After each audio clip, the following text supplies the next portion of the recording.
Welcome to all of viewers in Nigeria and around the world to news cycle here on Global Television. Coming to you live from Nigeria's capital, Abuja. I am Avikan Michael. President Bola Tinubu has departed Lagos to Pretoria to attend the inauguration of South African President Cyril Ramaphosa. A president who will return to Nigeria after the ceremony was escorted by Governor Babajide Sanwo-Olu of Lagos State, his deputy Obafemi Hamzat and other government officials. Presidential spokesman Ajirin Galile had earlier stated that Tinubu would attend the inauguration of Ramaphosa following his re-election as president for a second time. And our President Bola Tinubu has said that Nigerians are not the only ones facing poverty in the world, while admitting that the poverty and suffering in the land. Tinubu, however, said the challenges must be tackled. A statement by Tinubu's special advisor on media and publicity, Ajirin Galile. The president said this in Lagos when he received a delegation from the National Assembly who came to facilitate with him on the occasion of the Eid Kabir. The president explained that one of the ways of tackling them is to eliminate banditry and terrorism so that farmers can return to the farm. Nigerians have described the two-day Salah holiday as one characterized by low-key celebrations, following the increase in prices of food items and other essentials. Queen Agaba has details.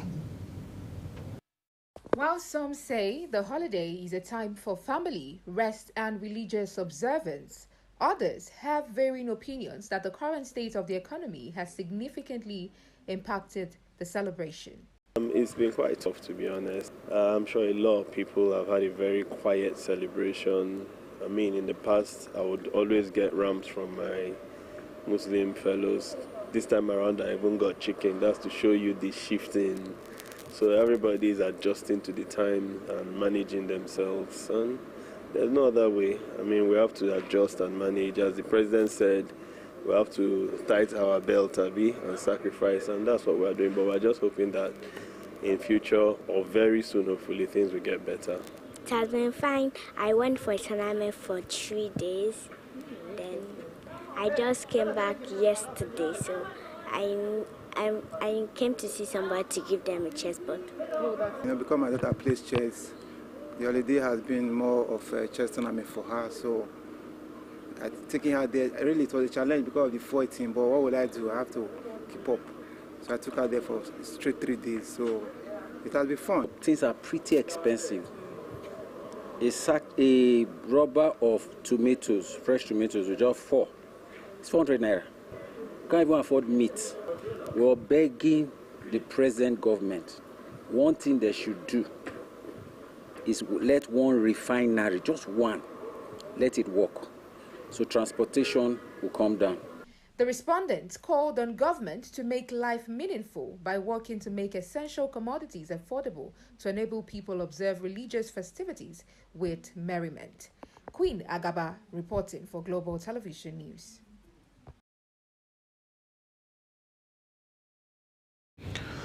Kogi State government has banned all forms of processions in the Kutafari and neighboring communities in the Kogi local government area of the state, warning that voters will be severely dealt with. A statement signed by the State Commissioner for Information and Communication, Kingsley Farnwood, says the action is aimed at curbing plans for some elements in the area to disturb the peace of the ancient town. Governor Similayo Yusufari of Rivers State has urged the heads of local government administration to immediately take charge of their councils. He said these follow the expirations of the tenure of the 23 local government chairman on June 17. February gave the directive in its statewide broadcast at Government House in Port Harcourt. There's been heavy shooting at the premises of the Port Harcourt City local government area of Rivers State following a move by the chairman of the local government, Alawel, in order to access his office. The development has sparked tensions as businesses in the area have shut temporarily. It was alleged that the chairman of the local government area, Ihoda, arrived at the council secretariat this morning with his security personnel to access his office, but was stopped by the youth who resumed occupation of the premises. And in the meantime, chairman of the Association of Local Government of Nigeria, Rivers State Chapter, Alawel Ihoda, has kept there narrowly as protesting youth chased him along the Moscow Road in Port Harcourt, the state capital. Who is the outgoing chairman of the Port Harcourt City local government area, was on his way to the council secretariat with some heads and security details when the incident occurred. He had reportedly alighted from his vehicle and tried to make his way into the council, but met a group of youth who occupied the entrance. Chief of Defense Staff General Christopher Musa has charged frontline officers of the Operation Delta Safe to be part of those that can provide solutions to the challenges confronting the nation.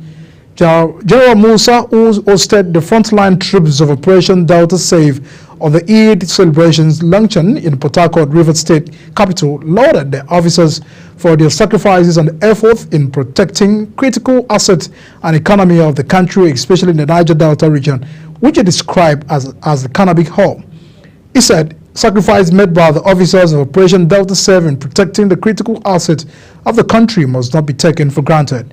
General Musa maintained that the sacrifice and dedication to duty by officers and the collaborations and other sister organizations in the fight against economic crime in the Niger Delta region played a huge role in safeguarding national assets as well as the promotion of economic activities that are vital to the economy. Around the Nigerian Air Force has disclosed that it will receive no less than 50 new aircraft between now and next year to intensify fight against banditry in the northwest and Nigeria at large. The Chief of Air Staff, Air Marshal Bala Abubakar, made the revelation in Katsina State while inspecting some key project commissioned at the 213 Forward Operational Base in the state. He added that this is especially true as we witness rapid aircraft acquisitions and expansion of our order of battle in the service. The Nigerian Civil Aviation Authority has called on public to remain calm over claims that the Nigerian airspace is insecure due to lack of coverage by radar. The controversy erupted over the weekend over a statement credited to the Nigerian Civil Authority warning airline operators to refrain from flying into the restricted areas after the Office of National Security Advisor wrote the aviation regulators reporting the illegal activities of the straying aircraft.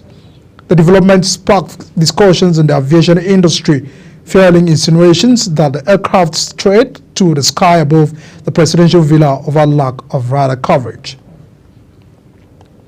The United Nations Student Forum has said hitting 1 million subscribers on the Nigerian Learning Passport, an online electronic learning platform with mobile and offline capability that enables continuous access to quality education, is a testament to the collective commitment to ensuring that every child in Nigeria has access to quality education, regardless of their location or circumstances. The forum in the press statement announced that the Nigerian Learning Passport has reached a remarkable milestone of 1 million subscribers, describing it as a milestone in educational access in the country. Director General of the National Agency for Food and Administrations and Control, Professor Moji Adeyeye, has urged Nigerians to refrain from storing cooked food in the refrigerator for more than 3 days. Adeyeye made this known in a statement signed by the agency's resident media consultant, Sayo Okintola, warning that cooked food stored in the refrigerator for days is susceptible to contamination by disease, causing the pathogens key agent of foodborne diseases that can lead to death. You're watching News Cycle, coming to you live from Nigeria's capital, Abuja, on Star Times Channel 276. Kindly follow us on all social media platforms using Global TV NG and hold on those now showing the screen. When News Cycle returns, President Biden to grant legal status to undocumented spouses. These and other stories coming right after this break. To stay with us.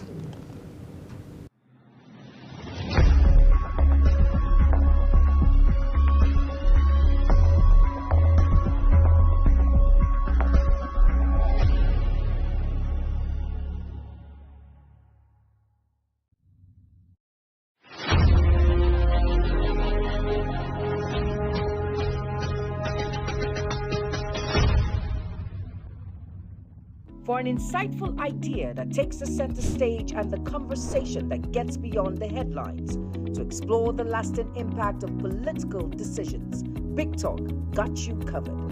From policy debates to geopolitical insights, from thought-provoking discussions to actionable insight. What is the real responsibility of government? Big Talk delves deep into the heart of the matter.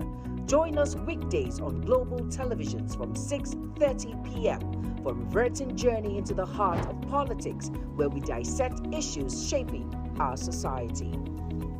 Get a shot in, squares it into the back. It's time for sports' biggest moments on global television. The headlines, scores, breaking news, and commentaries on sporty events. Talking with the biggest players, strikers, and about the slam dunks and goals, stunning saves, near misses, and upsets. Let's talk about the greatest home runs, comebacks, knockdowns, and victories. Talk sports with the king of sports, Anthony Momadou. Weekdays, 10 a.m. Don't miss out. Are you ready to be entertained like never before? Get ready to dive into the latest and greatest entertainment news in lifestyle, music, movies, birthday celebration, and so much more. All on Entertainment Circle on Global Television. From the hottest red carpet events to exclusive interviews with your favorite stars, we've got you covered. Stay up to date with the latest trends and news from the entertainment world, all in one place. Tune in every Saturday by 1 p.m. with Chung Annabelle Joseph on Global Television. Time check.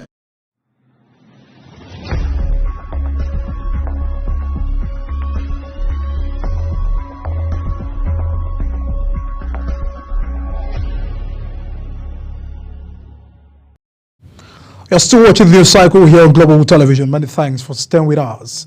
Now to foreign scene. President Biden is set to announce a new policy that will protect hundreds of thousands of undocumented spouses of the United States citizens from deportation. According to administration's officials, the actions will apply to those who have been in the country for at least 10 years and will allow them to work in the United States legally.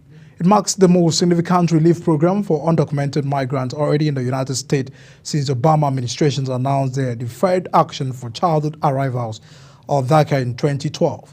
The White House believes more than 500,000 spouses of United States citizens will benefit, in addition to 50,000 young people under 21 whose parent is married to an American citizen. The captain of an Earth ship has described the moment his crew used axes and hammers to rescue migrants trapped in the cargo hold of a sinking wooden boat off the coast of Italy.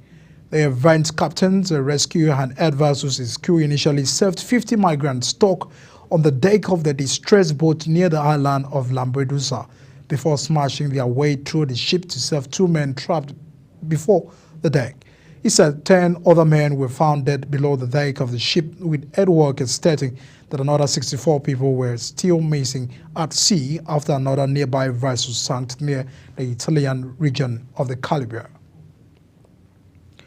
South Korea has said ahead of the Ray state visit to Pyongyang by Russian President Vladimir Putin, the North Korea's soldiers have briefly crossed the demilitarized zone.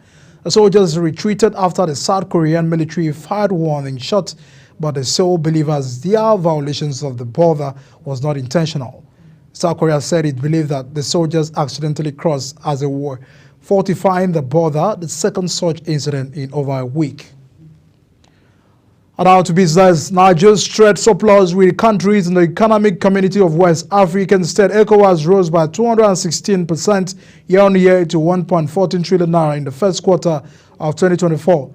Analysis of the foreign trade data for the quarter under review released by the National Bureau of Statistics showed that Nigeria's export to Economic Community of West African States continues rose year-on-year by 213% to 1.25 trillion naira in the first quarter of the current year from 399.19 billion naira in the first quarter of 2023. The federal government told the Nigerian Customs Service has begun a fresh move to clamp down on operators of improperly imported private jets into the country. Consequently, no fewer than 80 operators of private jets are expected to appear at the headquarters of the service in Abuja with their aircraft import document. Public notice issued by the Customs indicates the special aircraft import verification exercise, which begins on Wednesday, is expected to last for 30 days. And our federal government has admonished the criteria of the 2022-2023 mini-bid round and the 2024 licensing round so as to attract fresh investment into Nigeria's upstream oil and gas sector. The harmonization of the criteria was announced by the Commission's Chief Executive, Nigerian Upstream Petroleum Regulatory Commission. Recall, the immediate past President Muhammadu Buhari had in 2022 approved that some deep offshore blocks be carved in offer for the 2022-2023 mini bid round, and other blocks which cut across onshore continental shelf and deep offshore terrains were also put on offer for Nigeria's 2024 licensing round. Farmers in Nigeria have asked the federal government to establish commercial ranches across the country where herders will graze their cattle and pay rent for the services received from the ranches. Speaking under the aegis of the All Farmers Association of Nigeria, they stated that it was high time the government stopped the movement of cattle from one location to the other, leading to losses of crops and clashes in many villages. They backed the move for a bill that will ban open grazing, stressing that this will not only tackle cases of farmers and herders clashes in various communities, but will lead to a drop in food prices. Now to sports, Super Falcons forward Asisa Doshela has expressed confidence that the women's team could upset the rankings with a podium finish at the 2024 Paris Olympics. The Super Falcons are drawn in Group C along with world champion Spain and the former world champion Japan, as well as the South American champion Brazil. And the world record holder in the women's 100 meters hurdles, Tobias Musan, has claimed her fourth Nigerian title at the ongoing Athletics Federation of Nigeria's national trials at the Samuel Ogbedia Stadium in Benin City, Edo State. She powered through the finish line at a time of 12.78 seconds ahead of Adaobi, who finished second in the 13.33 seconds. The event, which ends today, will be used by the Athletics Federation of Nigeria to pick athletes for the Paris Olympics, the Africa Championship to be held later this month in Cameroon, and the World Under-20 Championship in Lima, Peru from August 27 to 31st. Adjacent Satums produced a dazzling 31-point display as the Boston Celtics dominated the Dallas Mavericks to clinch a record-breaking of 18 NBA championship crown. Humbled by Dallas in 38-point game for doubling on Friday, Boston slammed the door on any chances of the Mavericks fights back to seal a 4-1 series victory at Electronic Garden. The Titans spearheaded a super performance of both ends of the floor as the Boston's pulled clear their arch rivals Los Angeles to a stand along with the 18 NBA titles. And that's a package on News Cycle coming to you live from Nigeria's capital, Abuja, on Star Times Channel 276. Kindly follow us on all social media platforms using @Global TV NG and other handles now sharing on the screen. I'm Adikan Michael, and thanks for watching. See you shortly.